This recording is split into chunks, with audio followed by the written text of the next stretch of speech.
पूछा कि ओम के नियम की दो सीमाएं लिखो। अब ओम के नियम की दो सीमाएं तो ओम के नियम में आ जाना चाहिए। जैसे ओम का नियम क्या कहता है कि यदि किसी चालक की भौतिक अवस्था न बदले, है ना, यदि किसी धातु चालक की भौतिक अवस्था न बदले तो उसके सिरों पर उत्पन्न विभवांतर उसमें प्रवाहित धारा के अनुक्रमानुपाती होता है। तो यहीं पर दो आपके जो सीमाएं हैं वो यही आ गई कि ओम का नियम केवल धातु चालकों के लिए सत्य है। मतलब आप पहले कह देते हो कि धातु चालक में यदि भौतिक अवस्था न बदले, तो दूसरा हो गया कि चालक की भौतिक अवस्था नहीं बदलना चाहिए। भौतिक अवस्था क्या होती है? लंबाई है, ताप है ना, लंबाई साहब मोटाई भी होती है, अनुप्रस्थ काट का क्षेत्रफल, पदार्थ की प्रकृति, चार चीजें इस पर प्रतिरोध निर्भर करता है। तो आपको केवल दो लिख देना है कि चालक की भौतिक अवस्था जैसे लंबाई, ताप आदि न बदले, आदि में सब आ गया।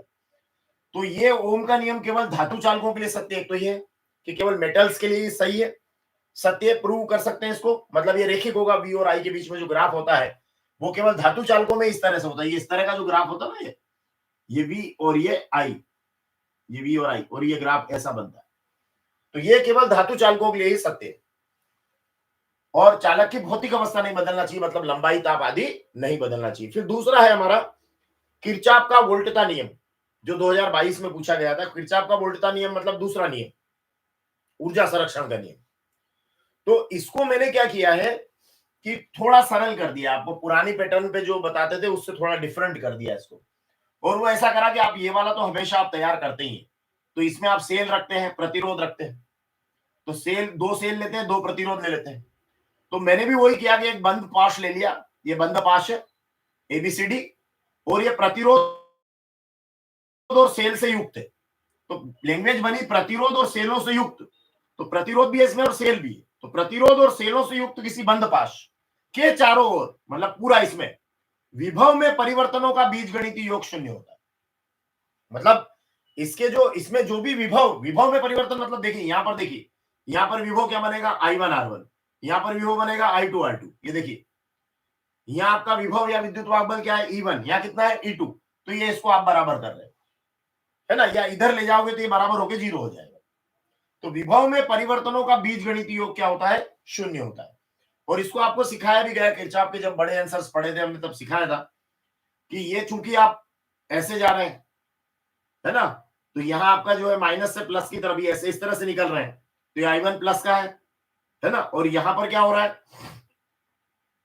एक्चुअली अब आपके साथ में क्या हो रहा है, आप जब इस पाश में ऐसे घूमते हैं तो I2 आपके खिलाफ हो जाता है, तो वो वाली मान आपकी माइनस की हो जाती है। ऐसे आप -2 प्लस जाते हो तो E1 प्लस का रहता है, लेकिन जब आप इधर आते हो तो +2 माइनस आ जाते हैं। तो यहां इस परिस्थिति में E2 का हो जाता है, माइनस का हो जाता है। तो ये लिखते समय ध्यान रखना कि यहां तो योग लिखते हैं, लेकिन यहां पर दोनों चिन्ह काय के रखना है, माइनस के रखना है। ठीक है, तो ये आप चित्र बना दीजिएगा और इसी से इसको लिख दीजिएगा। देखिए प्रतिरोधों और सेलों, प्रतिरोधों और सेलों, तो प्रतिरोधों और सेलों से युक्त बंद पाश के चारों ओर जो विभव में परिवर्तन है, मतलब I1R1 I2R2 ये विभव बन गया, E1 E2 ये भी विभव बन गया। तो I1R1 माइनस I2R2 ये परिवर्तन, E1 माइनस E2, तो ये आपस में क्या हो गए, बराबर हो गए। मतलब इनका बीजगणितीय योग क्या होगा, शून्य हो जाएगा। उधर ले जाऊंगा तो इधर बराबर, इधर 0 आ जाएगा। तो ये बहुत सरल रहेगा, आप इसको कर सकते हैं। आगे आपने कोई दूसरा कर रखा हो तो वो भी चलेगा। अब तीसरा 2022 में एक प्रश्न था कि 1 एम्पियर को परिभाषित करो। तो आपको जो एम्पियर की परिभाषा देना है वो वाली नहीं देना है कि विद्युत धारा के मात्रक को एम्पियर कहते हैं।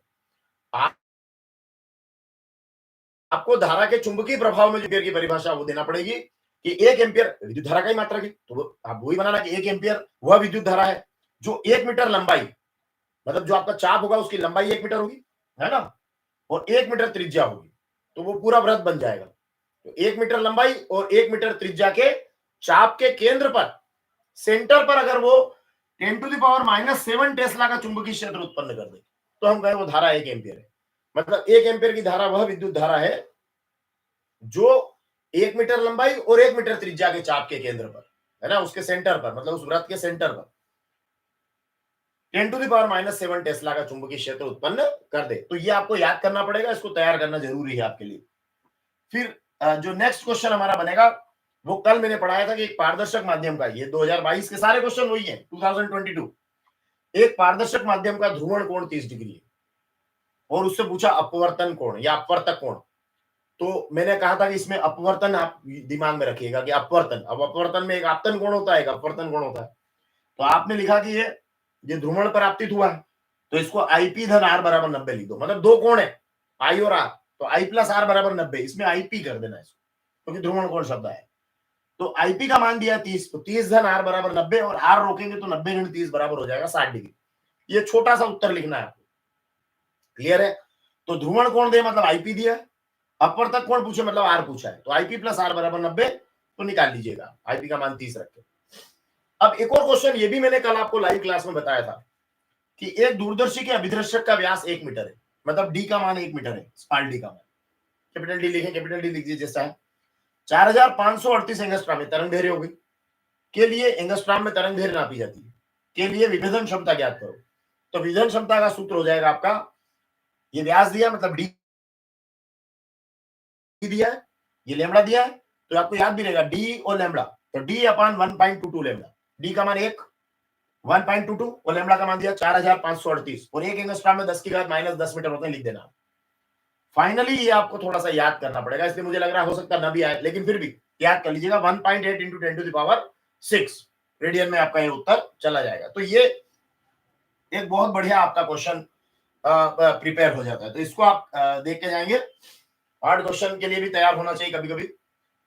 अब नेक्स्ट 2022 में क्वेश्चन है 2 अंक का कि विद्युत चुंबकीय प्रेरण संबंधी फेराडे का दूसरा नियम लिखो। अब फेराडे का दूसरा नियम क्या है?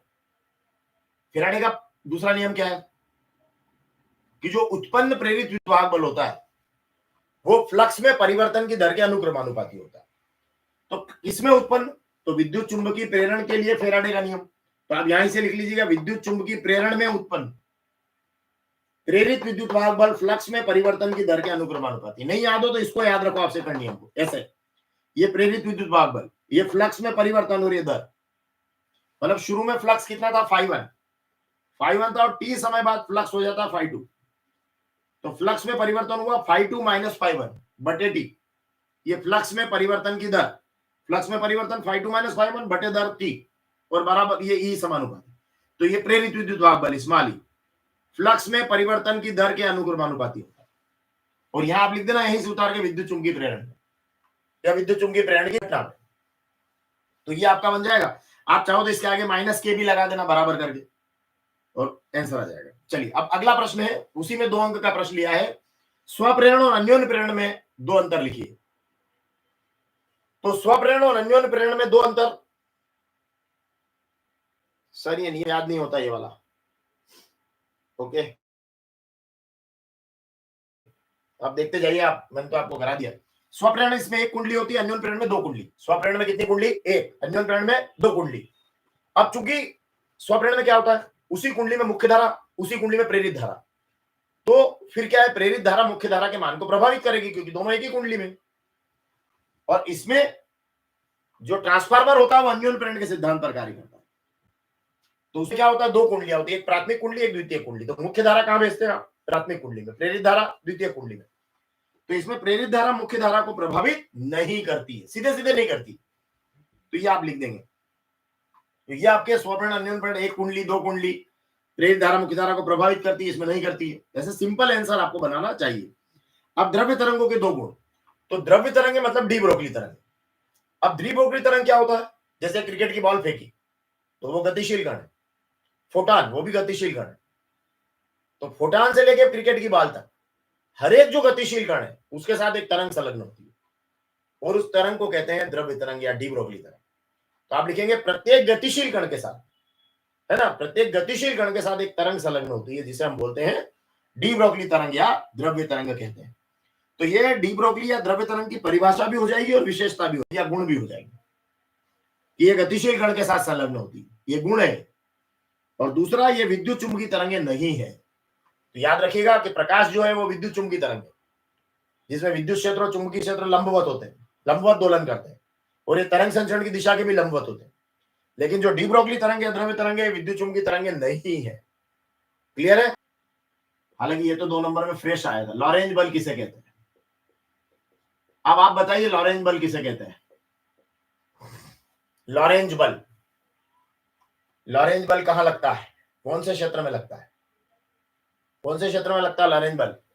याद करिए, ये इस तरह का कोई क्षेत्र था, ये चुंबकीय क्षेत्र, और ये आवेश गतिशील था उसके अंदर, और इस पर बल लगा था लॉरेंज बल, इस आवेश पर, ये क्यू आवेश पर लॉरेंज बल लगा, और ये क्यू आवेश जो गतिशील था, इसका वेग था v। तो आप लिखते थे कि चुंबकीय क्षेत्र में, ये डेफिनेशन लिखना आपको, चुंबकीय क्षेत्र में गतिमान, ये चुंबकीय बल की परिभाषा भी है, चुंबकीय क्षेत्र में गतिमान आवेशित कण पर लगने वाला बल, अभी इससे दो एक ऑब्जेक्टिव बताऊंगा मैं आपको, लॉरेंज बल कहलाता है। चुंबकीय क्षेत्र में गतिमान आवेशित कण पर लगने वाला बल लॉरेंज बल कहलाता है, और इसका सूत्र लिख दीजिएगा, F बराबर क्यू बी साइन थीटा। ये आपका 2 नंबर का उत्तर खत्म हो गया, चित्र बनाने की जरूरत नहीं है। अब इसमें चुंबकीय क्षेत्र में गतिमान आवेशित कण पर लगने वाले बल को लॉरेंज बल कहते हैं, और यही चुंबकीय बल भी है।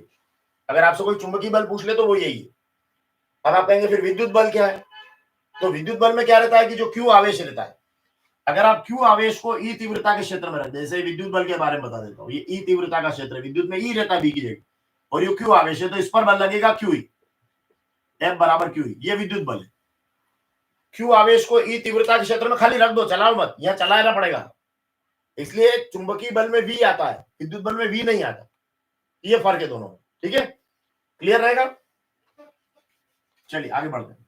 नेक्स्ट क्वेश्चन आपका रहेगा 2 अंक में, अगला ले रहे हैं, सिद्ध कीजिए कि विद्युत क्षेत्र के किसी समांतर पृष्ठ से, सिद्ध कीजिए कि विद्युत क्षेत्र के किसी समांतर पृष्ठ से, विद्युत क्षेत्र के किसी समांतर पृष्ठ से, अब फ्लक्स का प्रश्न है, विद्युत क्षेत्र के किसी समांतर पृष्ठ से गुजरने वाला फ्लक्स शून्य होता है।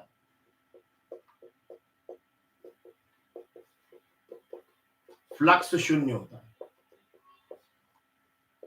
तो आपको तो मालूम है कि विद्युत क्षेत्र के अभिलंबवत गुजरने वाली बल रेखाओं की संख्या को फ्लक्स कहते हैं।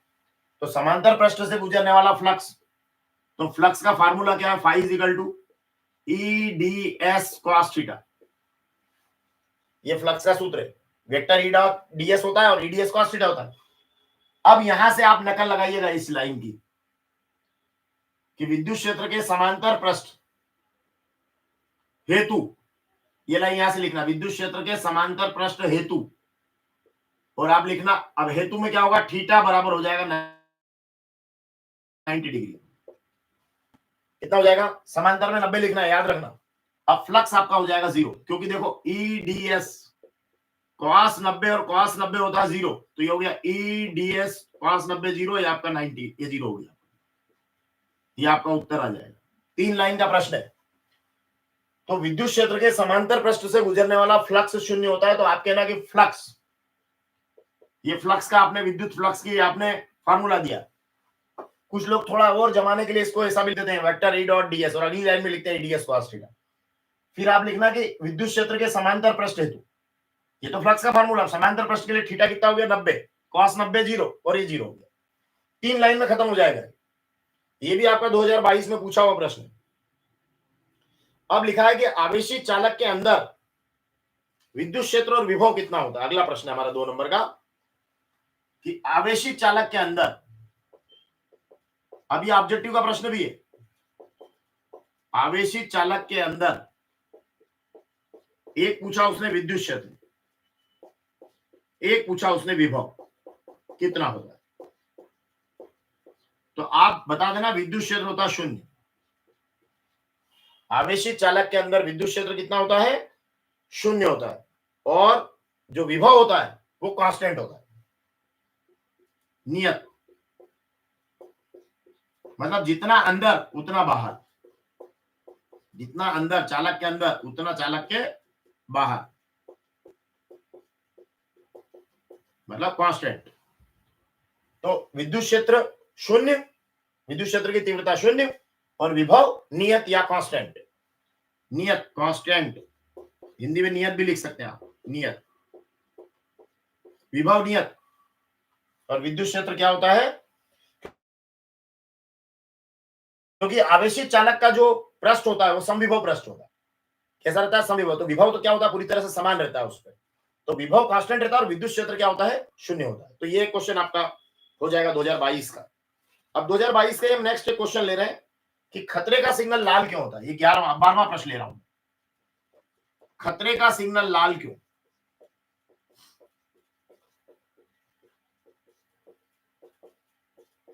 जैसा आंसर लिख रहा हूं वैसे ही लिखना है एग्जाम में, कोई टेंशन नहीं है। वो अलग से कोई उत्तर नहीं बनाना है उसके लिए, है ना। तो खतरे का सिग्नल लाल क्यों? क्योंकि जो दृश्य प्रकाश है उसमें बेजानी या पीनाला होता है। दृश्य प्रकाश आप जानते हो, इस पर एक ऑब्जेक्टिव आता है दृश्य प्रकाश को, कि दृश्य प्रकाश की तरंग दैर्घ्य कितनी होती है। तो कुछ लोग 4000 से 7800 एंगस्ट्रॉम लिखते हैं, कुछ 3900 से 7800 एंगस्ट्रॉम लिखते हैं। और उसकी आवृत्ति कितनी होती है? 10⁻14 हर्ट्ज की कोटि की होती है। ये दृश्य प्रकाश से संबंधित दो, दृश्य प्रकाश मतलब वही, देखिए दृश्य प्रकाश का मतलब है बेजानी या पीनाला। तो इसमें जो है 3900 एंगस्ट्रॉम, 4000 भी लिख सकते हो, से 7800 एंगस्ट्रॉम तरंग दैर्घ्य होती है। ये बैंगनी की होती है बेजानी या पीनाला, ये लाल की होती है। और इसकी जो आवृत्ति होती है वो 10⁻14 हर्ट्ज की कोटि की होती है। ऑब्जेक्टिव बहुत आता है 10⁻14 हर्ट्ज वाला आवृत्ति। कभी कभी तरंग दैर्घ्य भी पूछते हैं, तो कई बार स्टूडेंट का तरंग दैर्घ्य पूछे, आवृत्ति लिखे आते हैं। तो तरंग दैर्घ्य एंगस्ट्रॉम में, आवृत्ति हर्ट्ज में। तो दृश्य प्रकाश में अब देखो लाल रंग की तरंग दैर्घ्य ज्यादा है, लाल रंग की तरंग दैर्घ्य ज्यादा होती है। तरंग दैर्घ्य, लाल रंग की तरंग दैर्घ्य मतलब कौन? लैम्ब्डा ज्यादा है। तो प्रकीर्णन की तीव्रता जो है उसका फार्मूला क्या है? आई समानुपाती 1/λ की पावर 4। तो जिसकी तरंग दैर्घ्य ज्यादा उसका प्रकीर्णन क्या होगा? तो प्रकीर्णन कम होगा, और प्रकीर्णन कम होगा तो बिना फैले, प्रकीर्णन मतलब फैलाव, तो बिना फैले प्रकीर्णन कम, तो बिना फैले दूर से दिखेगी, तो खतरे का सिग्नल आपको दूर से नजर आ जाएगा। तो प्रकीर्णन कम होगा, है ना, तो क्या होगा? वो दूर से नजर आ जाएगा।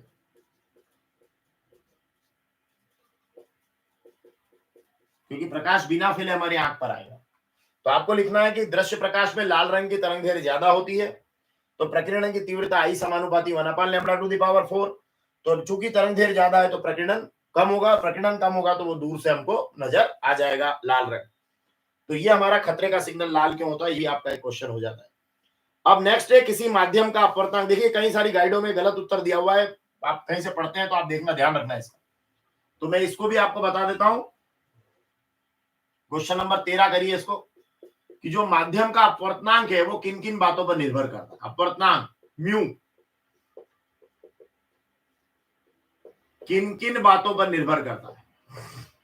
माध्यम मतलब जैसे आप हवा से कांच में गए या हवा से पानी में गए, तो अपवर्तनांक क्या होता है? बदलता है अलग अलग चीजों के लिए। जैसे हवा कांच के जोड़े के लिए अपवर्तनांक अलग होता है, पानी कांच के जोड़े के लिए अलग होता है, पानी हवा के जोड़े के लिए अपवर्तनांक अलग अलग होता है। तो वो किन किन बातों पर निर्भर करता है? तो एक तो वो निर्भर करता है कि जो प्रकाश आप ले रहे हैं उसकी तरंग दैर्घ्य पर, कि कौन से रंग का प्रकाश।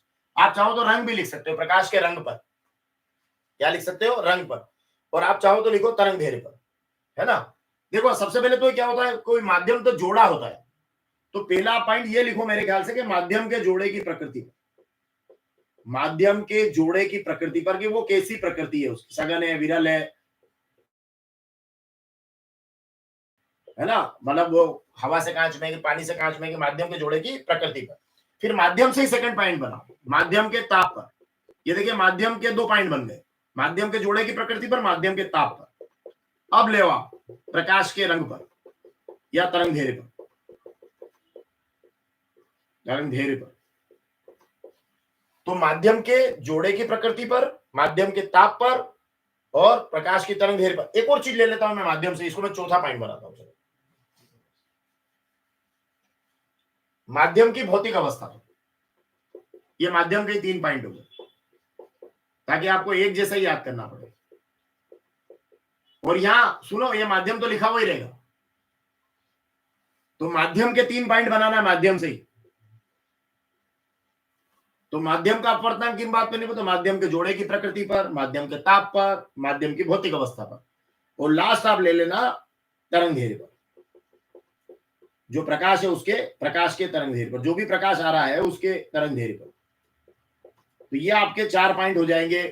माध्यम का अपवर्तनांक किन किन बातों पर निर्भर करता है, क्योंकि ये प्रश्न कई जगह गलत लिखा है, तो आप ध्यान से देख लीजिएगा और इसको आप प्रिपेयर करके जाइएगा, क्योंकि कहीं कहीं 2 जगह 2 पॉइंट ही लिखे हैं, तो वो नहीं चलेगा, है ना, 4 पॉइंट लिखना पड़ेगा आपको।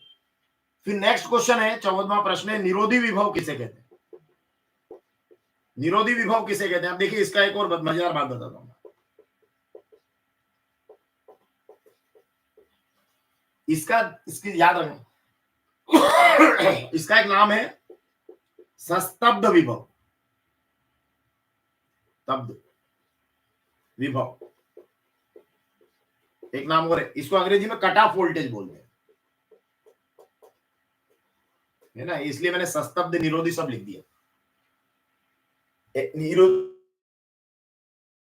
निरोधी विभव जब भी प्रश्न आए तो आप कहना निरोधी विभव एनोड का, बस, फिर आप नहीं भूलेंगे इसको। निरोधी विभव एनोड का, निरोधी विभव एनोड का, 3 4 5 बार बोल लीजिएगा, तो आप लिख पाएंगे कि एनोड के उस ऋणात्मक विभव जिस पर प्रकाश विद्युत धारा का मान 0 होता है, एनोड के उस ऋणात्मक विभव पर जिस पर प्रकाश विद्युत धारा का मान 0 होता है, निरोधी विभव कहलाता है। मतलब निरोधी विभव होता है एनोड का, और एनोड का कौन सा विभव? ऋणात्मक विभव, और वो भी ऋणात्मक किस तरह का? जिस पर जाके प्रकाश विद्युत धारा का मान क्या हो जाए? 0 हो जाए। तो एनोड के उस ऋणात्मक विभव को जिस पर प्रकाश विद्युत धारा का मान 0 हो जाता है, निरोधी विभव कहलाता है। तो ये आपके 14 क्वेश्चन हो गए, 2-2 और 1-1 नंबर के छोटे छोटे।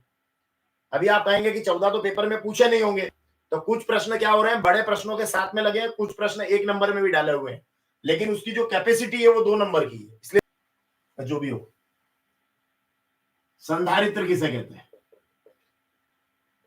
संधारित्र किसे कहते हैं? ये क्वेश्चन है, संधारित्र किसे कहते हैं? तो संधारित्र क्या है कि जैसे एक चालक है, ये चालक है ना, ए बी, और इस पर ये धनावेश है। अब आप इसके पास में एक अनावेशित चालक प्लेट लाए बी, है ना, ये एक चालक प्लेट है, इसके पास अनावेशित लाए, प्रेरण की घटना हुई, इस पर माइनस आया, दूर वाले हिस्से पर प्लस आया, उसका संबंध कर दिया पृथ्वी से, तो विभव घट गया और धारिता बढ़ गई। तो ये जो युक्ति है इसको कहते हैं संधारित्र। इसमें आपने क्या किया, इस चालक के आकार या आकृति में परिवर्तन नहीं किया, ए को ए जैसा ही रहने दिया, पर उसके पास क्या लेके आया? अनावेशित प्लेट लेके आया और इसकी धारिता को बढ़ा दिया, है ना। तो ये कहलाता है आपका संधारित्र। सिस्टम क्या कहलाता है? संधारित्र। तो इसकी डेफिनेशन बनती है कि किसी चालक के, इस चित्र को दिमाग में रखेंगे तो हो जाएगा, किसी चालक के आपने ए के न तो आकार में परिवर्तन किया, आकार या आकृति में परिवर्तन किए बिना, परिवर्तन किया ही नहीं, परिवर्तन किए बिना उसकी धारिता बढ़ाने वाली युक्ति को, ये बड़े प्रश्न के साथ एक उछलना लग के आया है, बढ़ाने वाली युक्ति को संधारित्र कहते हैं।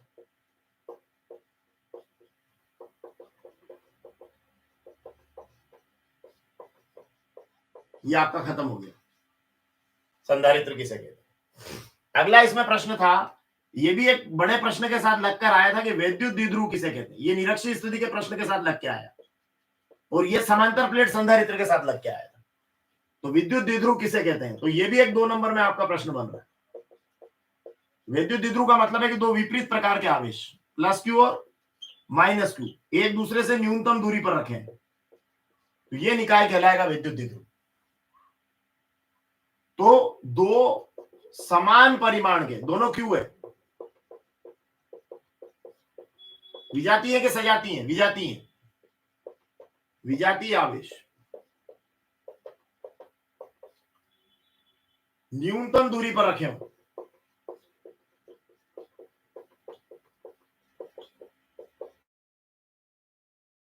तो ये निकाय मिल गया, दोनों ने मिलकर क्या बना लिया? निकाय बना लिया। ए भी एक विद्युत द्विध्रुव हो गया, विद्युत द्विध्रुव कहलाता। अब कई बार आपको परिभाषा याद नहीं रहे, हालांकि मैं सलाह ही दूंगा कि आपको परिभाषा करना चाहिए, लेकिन कभी आप गड़बड़ कर जाए और याद नहीं आए कि विद्युत द्विध्रुव किसे कहते हो, तो फिर आप एक चित्र बनाना और इसके नीचे लिखना कि ए पर प्लस क्यू है, बी पर माइनस क्यू, दोनों के बीच की दूरी 2l न्यूनतम है, तो ये भी एक विद्युत द्विध्रुव है। तो वहीं से याद आ जाएगा कि दो समान परिमाण के आवेश है लेकिन आती हैं और न्यूनतम दूरी पर रखे हैं, तो उस निकाय को हम कहेंगे विद्युत द्विध्रुव। अब एक प्रश्न और आया था, ये भी किसी प्रश्न के साथ जुड़ कर आया था, बता दूं कुछ प्रश्न के साथ आया था, अग्रभिन्नति वाले प्रश्न के साथ आया था कि पीएन संधि डायोड क्या है। पीएन संधि डायोड क्या है, डायोड क्या है? तो इसका उत्तर है कि पी प्रकार के अर्धचालक, ये देखो पी, यहां से पी पकड़ो, पी प्रकार के अर्धचालक और एन प्रकार के अर्धचालक, ये एन पकड़ो यहां से, अर्धचालक को विशेष विधि द्वारा जोड़ने पर या विशेष विधि द्वारा जोड़ा जाता है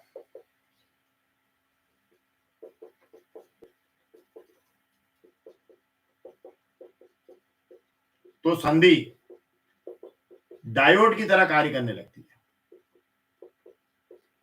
किस तरह से? डायोड की तरह, या इसको पीएन संधि कहते हैं और ये डायोड की तरह कार्य करती है, इसे ही हम कहते हैं पीएन संधि डायोड। तो ये आपका एक प्रश्न और हो जाएगा।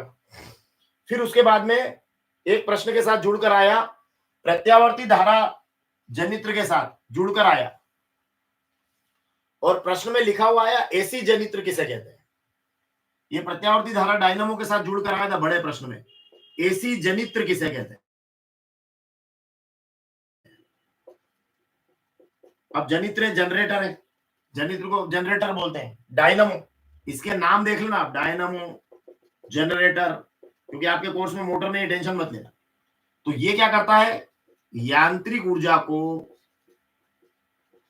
कायम बदलता है विद्युत ऊर्जा में, और विद्युत ऊर्जा में भी कौन सी? एसी में,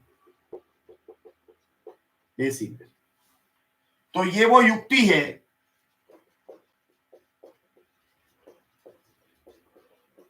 जो यांत्रिक ऊर्जा को विद्युत ऊर्जा में बदलती है एसी में, तो ये हो जाता है एसी जनरेटर।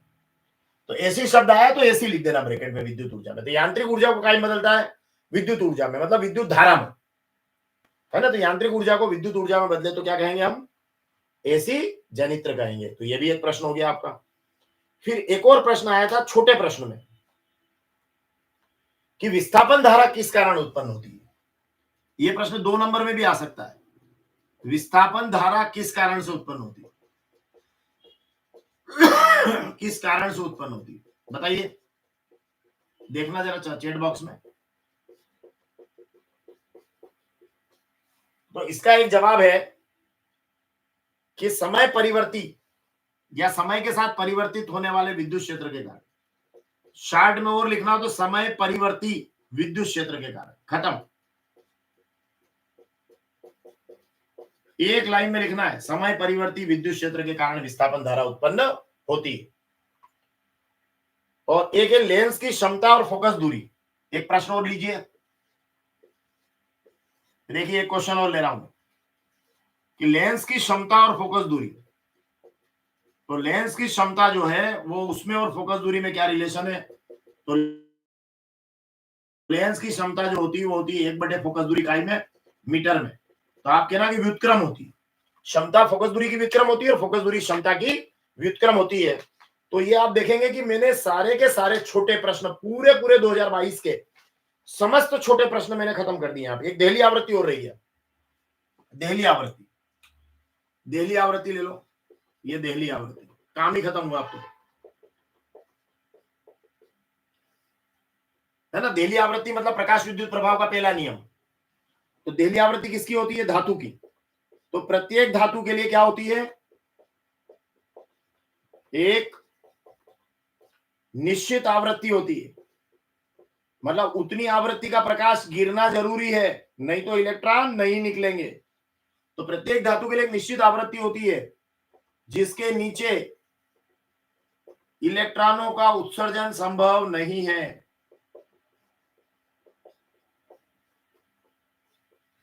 इस आवृत्ति को कहते हैं देहली आवृत्ति, चाहे प्रकाश की तीव्रता कितनी भी क्यों नहीं। इसे देहली आवृत्ति कहते हैं, जिसको हम न्यू जीरो से व्यक्त करते हैं। अब आप देख लीजिए